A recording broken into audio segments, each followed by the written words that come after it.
Hello, everyone. Welcome to another session of the Queen's News Update with Andy's Randomness. We're going to be reading from the official Queen's Courier paper for Northeast Queens, dated February 6th to the 12th, 2020. Every Thursday, the Queen's Courier always has a new edition, so I figured, why not read from the actual newspaper, because I'm looking through the website and it just, I don't know, dealing with that website lately, it's just, yeah, there are good articles, but I want to see if I can try to do something different this week. So, this week, we're going to talk about Mr. Richard Carranza. That's what we're leading off with this week. And that's why the title of this video is Carranza Learns from Mistake. So that's why I'm titling it that. Article was written by Jenna Pacal. So I want to zoom in so that way you all can see it if you're on a smartphone or a tablet. There we go. That's better. And thankfully with this I can put it in full screen, which is a huge sigh of relief, thank goodness. Okay. So, School Chancellor Richard Carranza issued an apology to District 26 parents at a panel for education policy meeting last week. His mea culpa came nearly 2 weeks after the notorious January 16th meeting and pushback from elected officials and parents. At the January 29th PEP meeting in Manhattan, Carranza promised to personally meet with MS 158 parents in Bayside who had come forward with allegations of sexual assault and physical violence against the children.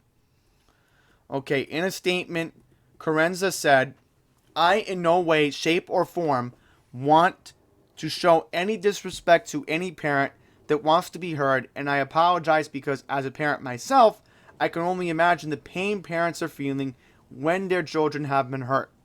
He reiterated points he made during a recent press conference, saying that the high-ranking school leaders are actively working with MS 158 to ensure the environment is safe and secure. Carranza also said, "I would be happy to meet with those parents that I wanted to express a concern. I will personally meet with them. What we will not do is have a public spectacle. But I will meet with you, and I want to assure you that I am getting almost daily updates about what is going on in that school, and if there are any concerns that are yet to be resolved in the Chancellor's office, we will make sure that they are resolved." The Chancellor said at Wednesday's meeting. So it looked like, let's see, because it says in the article, the meeting took place on January 28th. So it looks like, from what I'm making out, the only issue is, it seems the 28th was last Tuesday. So, yeah, the 29th was Wednesday. Okay, so this picture was from a press conference. Alright, so the meeting was last week on the 29th, Wednesday. Alright, just wanted to double check. That's why I have a calendar in front of me. Either for decent references, I guess. Okay, the apology comes on the heels of comments he made at the mayor's New York City schools event, where the chancellor called the CEC meeting a setup and blamed outside alligators in part for the meeting's early end. Northeast Queens officials requested that the chancellor and the Department of Education work to reschedule a school safety meeting for District 26, but it is unclear whether that will happen in light of Carranza's recent comments. A DOE spokesperson said they were exploring options for potential meetings. The next panel for education policy meeting will take place on Wednesday, February 26th at MS 131 in Manhattan. All meetings are live streamed and recorded. Okay. So, if you are a parent of MS 158 and your child is, making an accusation, just be wary, because the Courier is taking this very seriously. Alright, and if this is in the Queen's Courier, you know that it's going to be a big deal. And especially, again, when Carranza said some very out of context words, that's why this also became a big deal. Okay, let's go to the Rockaways. A men's homeless shelter remains shuttered following a court ruling. Okay, so I just want to see if I can put the article like this. That's better. A controversial shelter for single adult men, which was scheduled to open next month in Rockaway Park, will remain shuttered after a state Supreme Court justice expended a temporary restraining order against further construction at the facility. Attorney Mike Scala, representing the community, was opposed by city lawyers representing the Department of Homeless Services and counsel for the service provided at Queens Supreme Court in Jamaica. We had the second hearing in the case, and the court is now considering whether... See, here's a typo right here. Gotta highlight that. Can't put an S right there. Alright? Can't type that. See, that's what I noticed with the Courier, is that they always have these typos. It's like they don't double check what they're writing. I mean, come on. Just say. Okay, now I lost track because yeah, here we go. Here's what Mike Scala said. Right, so preliminary injunction should be with issues which will keep operations ceased through the duration of the case. Hopefully we will have the final decision in the next 2 weeks. So, next 2 weeks, we could be looking at a situation where a decision to reopen the shelter or keep it permanently closed would come sometime after President's Day. Okay, the facility, which is located at 226 Beach 101st Street. So I'm going to look this up on my phone in the meantime. Should remain locked up, and construction workers should not be entering it. So already a bad year for buildings in Queens already. We already have one example of the bar I showed you in Kew Gardens that was closed, right? Told you about that bar. And O'Howans, we don't even know when that's going to be reopened. And I'm concerned. I'm very concerned about O'Howans, and now this place, this homeless shelter. And again, I'm just surprised that the Courier didn't even cover O'Howans' closing, which I'm going to actually look that up. I'm sorry to go off topic, but I'm going to look it up. O'Howans in Kew Gardens. So I'm looking it up for a second. Yeah, nothing and nothing. Wow. Nothing. And yet I go on Yelp and I go on Google Maps for an example. I'm just looking, yeah, see, here we go. I don't see any reviews. Yelp sort, newest. Right. So, now I'm going to look up the shelter. And it looks like it's by a major thoroughfare. Hang on. I'm just curious, because this is why we have to have open discussion on these news updates. Oh, boy. Oh, boy. Right on Rockaway Freeway. Yes, now I know where this is. Right by Beach 91st Street. Now I know where this is. Now I know where this is. Now I know where this is. This is right by the A train. Now I definitely know where this is. Because Rockaway Beach Club is about 2 blocks south by Shorefront Parkway.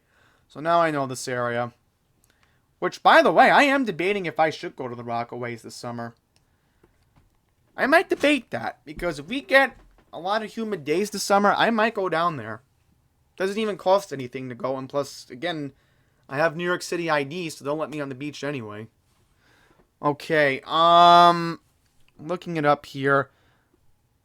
Mike Scala said, he preserved evidence of multiple violations of the temporary restraining order that was issued on January 17th. The attorney had raised multiple legal issues during the proceedings, including the DHS environmental review, improper that the 108-bed shelter would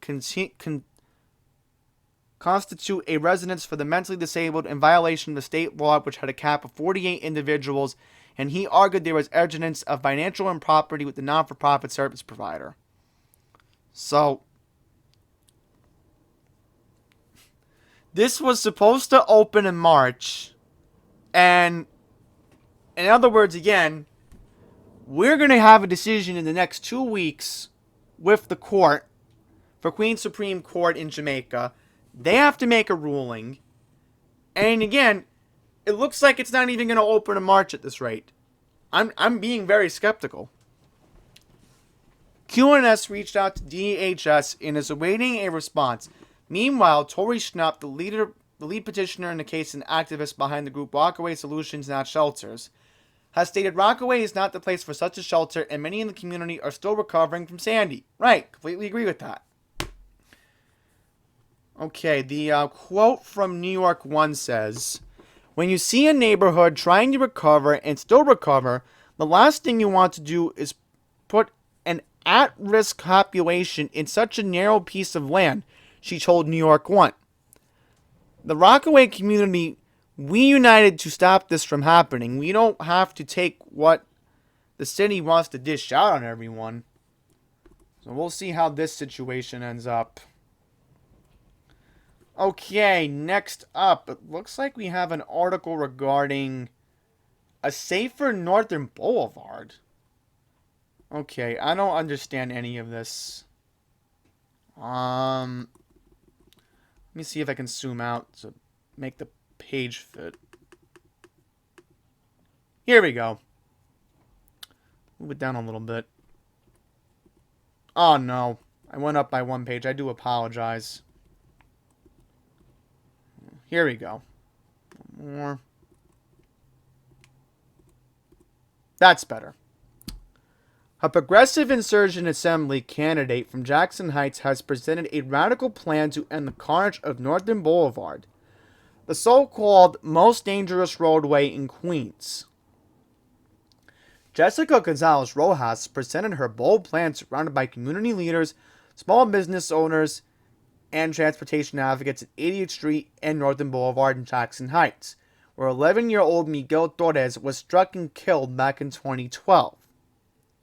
Gonzalez Rojas said, "We must end the Boulevard of Death once for all. I am running for New York State Assembly to be a leader in confronting the major challenges facing our community. I am willing to fight for a better future with cleaner air, safer streets, and faster commutes. And hopefully stop noise pollution." Because I'm recording this, and there's a car honking outside my house right now.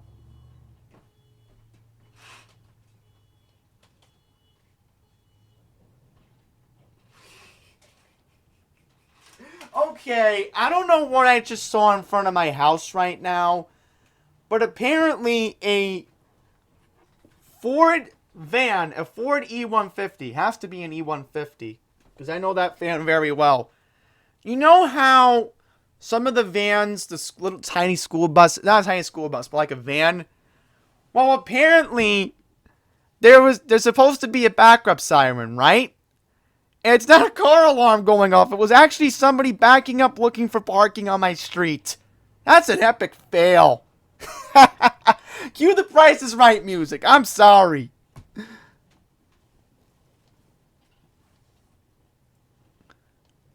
Ah, I can't. That is the most weirdest thing I've ever seen. I have never seen anything like that before.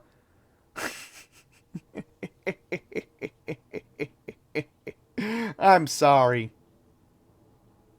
Okay, we left off with this part. We can build a coalition of community members to bring about transformative change and improve the lives of everyone.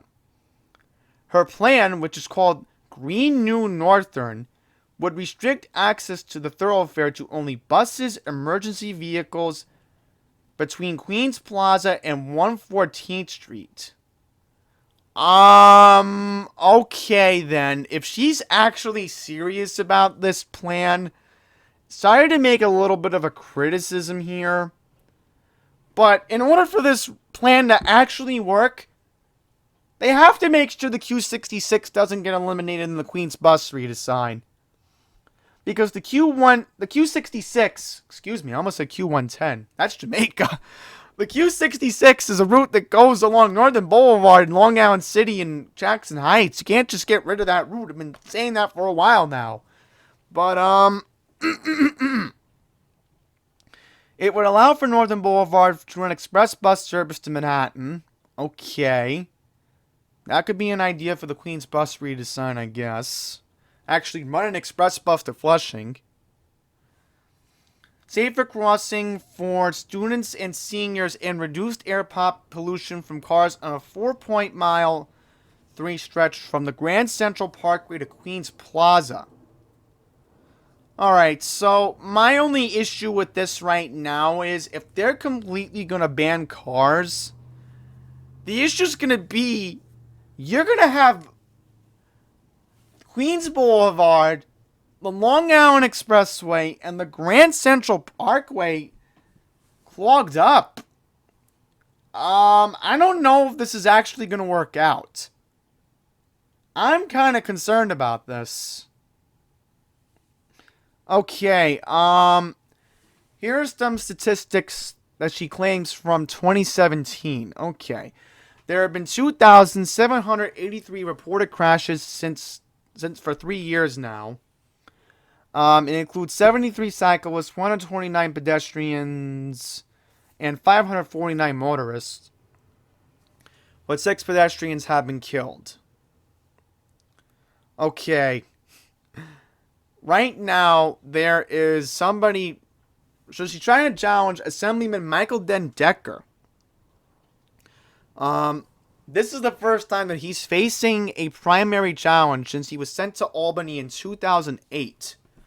So I actually know who Assemblyman Michael Den Decker is. He does represent the Jackson Heights Woodside community. Okay. So, let's see.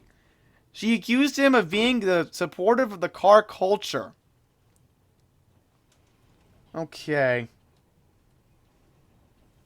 I don't really want to read more into this because this is just going to give me more agita.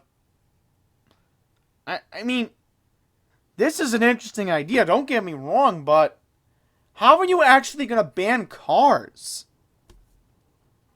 I mean, it's a major thoroughfare. I mean, you're basically telling people don't drive between Queens Plaza and the Grand Central Parkway. We'll have to see how that ends up. Okay, brief story regarding a brand new school in Bayside. So here's a positive story. So we did a negative education story. Now we go to a positive one. Look at that. Okay. A new Bayside Elementary School is inviting parents to register their kids to its inaugural pre-K class.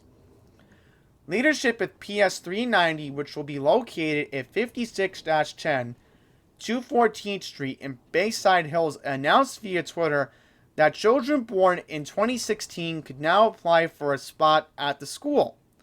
The building previously housed the St. Robert Bellarmine School. Alright, so I think I know where this is. This address definitely sounds familiar to me. 56-10 215th Street. Now again, you have to get rid of the dash in Google Maps because the issue is Google won't recognize it. There we go. Oh, perfect. I know exactly where this is. Right by... It's about 2 blocks west of Bell Boulevard. Exactly, I know where this is now. Okay. So I'm like, yeah, I should know where this is because a couple blocks south is where the Q27 goes. Alright. That's perfect. It's going to be right by the Q27. So they're going to have So if the teachers don't want to drive, they have reliable public transportation, I guess. This Q27 runs every 5 to 15 minutes. Alright, let's take a look into this. According to information from the Department of Education, PS 390 will open to serve pre-K and kindergarten students during the 2020-2021 school year. Registration for kindergarten closed on the 26th last month. Okay, school will add 1 grade each year until it reaches full scale during the 2025-2026 school year. And it will serve students from pre-K to 5th grade. Earlier this month, Patch reported a city proposal to move PS 41 Croconan kindergartens from their building to the PS 390 building for 3 years in an effort to remedy overcrowding. DOE documents indicated a projected 70 to 80 students from PS 41 will be temporarily located by the 2022-2023 school year. Currently, PS 41, which serves students in the grade K through 5, includes the main building and also several on-site trailers. If the proposal is approved, the school construction authority will begin the 3-year process of building an addition to the school in place of the trailers. By 2022-2023, DOE said the PS390 is projected to serve 162 to 196 of its own students and 207 to 251 students in 2023-2024 when PS41 students are transferred back to their school. QNS reached out to PS390 about how many teachers would be employed, and the school is awaiting a response. Okay, so you can visit district26.org and PS390's Twitter on updates and information on how to register. Okay. Alright, so let's go right now. Let's see if we can find a new article. Yeah, that's the problem. There's so many ads in this. Okay, here we go. A health story. I don't really want to get into the coronavirus, but I'll just mention that as of February 7th, which is Friday, as I'm recording this, things could change in the next 24 hours when this video is posted on Saturday, but there were 3 confirmed cases that came back negative. We're still waiting now. The city health department has announced that 2 more patients are being tested at the moment. So again, I don't really want to go into Flushing, I guess, because that's just too long for me to get into. Okay, might as well get into this one. Okay, there's an ad on what page is this? Page 9, okay. On page 9, we have an article from the Police Benevolence Association. Here we go. Police Benevolence Association. Black History Month. Black members of the NYPD. Black family tradition. So, Patrolman David Richard Staley on duty in the 32nd Precinct in Harlem back in the early 1950s. Wow, so almost 70 years. One of the most enduring strengths of the NYPD and its officers is that, with many of them, the policing profession is a matter of family legacy. In Black History Month, we salute the Black NYPD officers' family tradition that began almost 130 years ago. Ever since Moses P. Combs became one of the first 2 Black NYPD officers in 1892, before consolidated with the NYPD in 1898, so the Brooklyn Police Department, Cobb encouraged his brother-in-law, Samuel J. Bell, to become a cop. And Bell joined the NYPD in 1911, becoming the first black sergeant in 1926, his first lieutenant in 1935, and the city's first black parole commissioner in 1941. A more recent example is Mark D. Sally, a transit cop, who partnered with retired PBA second Vice President Mubarak Abdul-Jabbar to patrol the subways in the 1980s. Silly was the son of a New York City patrolman, David Richard Silly. Okay, so I think that is... Yes, there's David Richard Silly right there. Mark Silly is on the right. So here is Mark Silly is... right here. So second in line. Wow. Look at that. That is very good. So that's Mark. And that's David. Alright. So that's an interesting story. Okay. Silly was the son of an NYC patrolman, David Richard Silly, who joined the department in 1949 and retired in 1972 as a second grade detective. Okay, Silly says, I grew up in a police family and always wanted to be a police officer ever since I was a kid. So, he was a detective and the sergeant in the Organized Crime Control Bureau when he retired 5 years ago in 2015. Wow.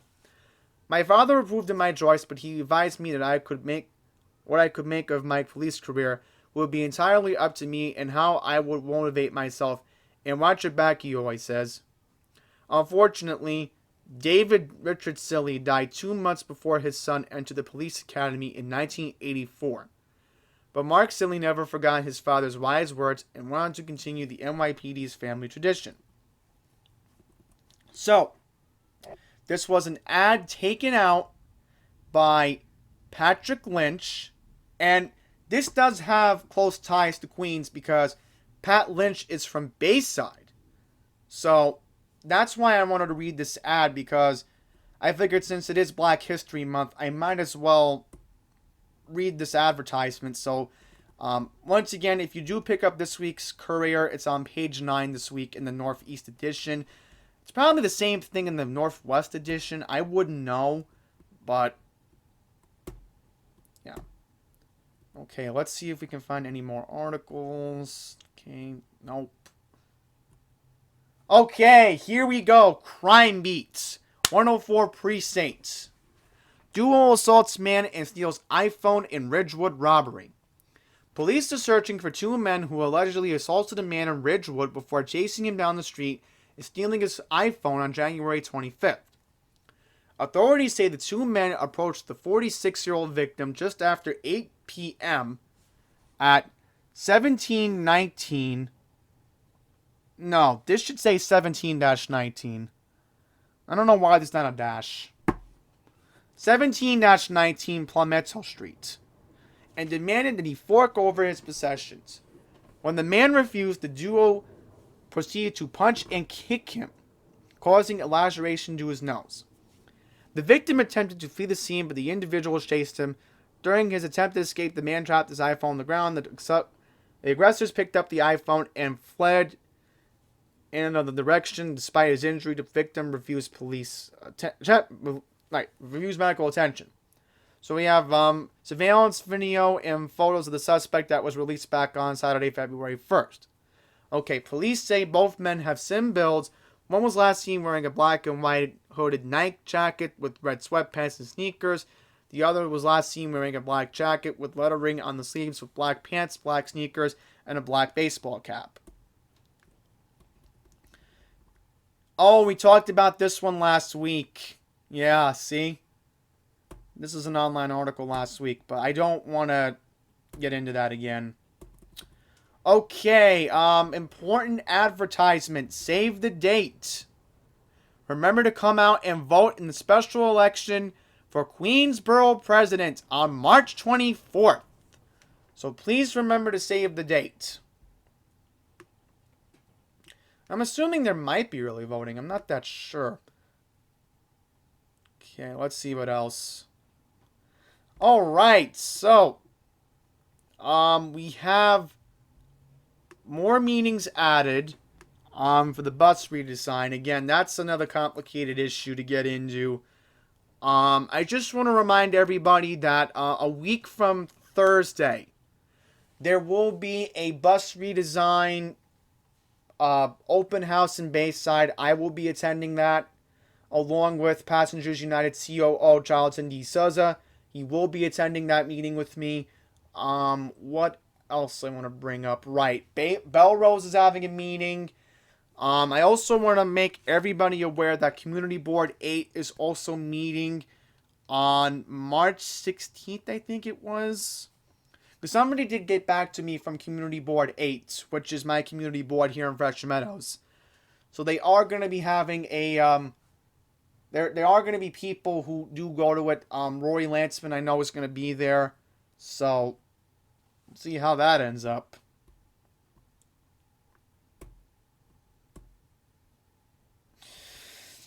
Okay. See, this is what I mean with the Courier. They always have a lot of ads.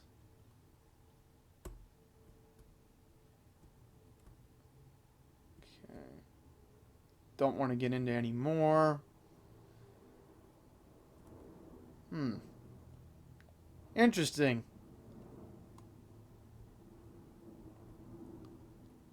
Breezy Point in Breezy Point, Queens. Having the open houses.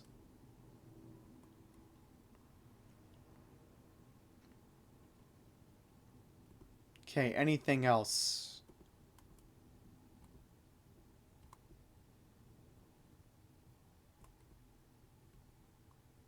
Yeah, affordable housing. Alright, so let me just take a look very quickly. I don't see anything that has an importance.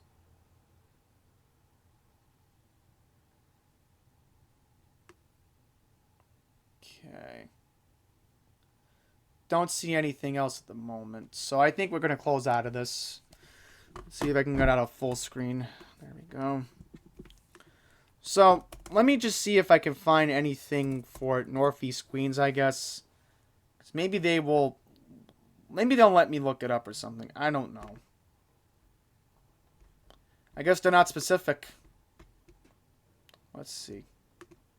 Let's look at my area. Okay. Not going to get into that. Not going to get into that. Not going to get into that.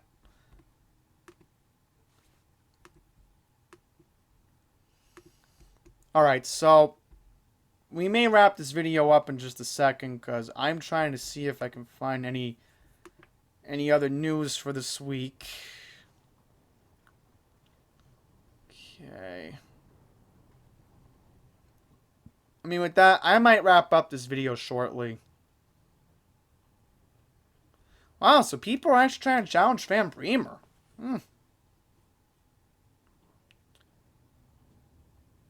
Right, so I'm not going to get into any more for this week. So I'm going to wrap this video up. Thank you all for watching, and until the next one, please take care.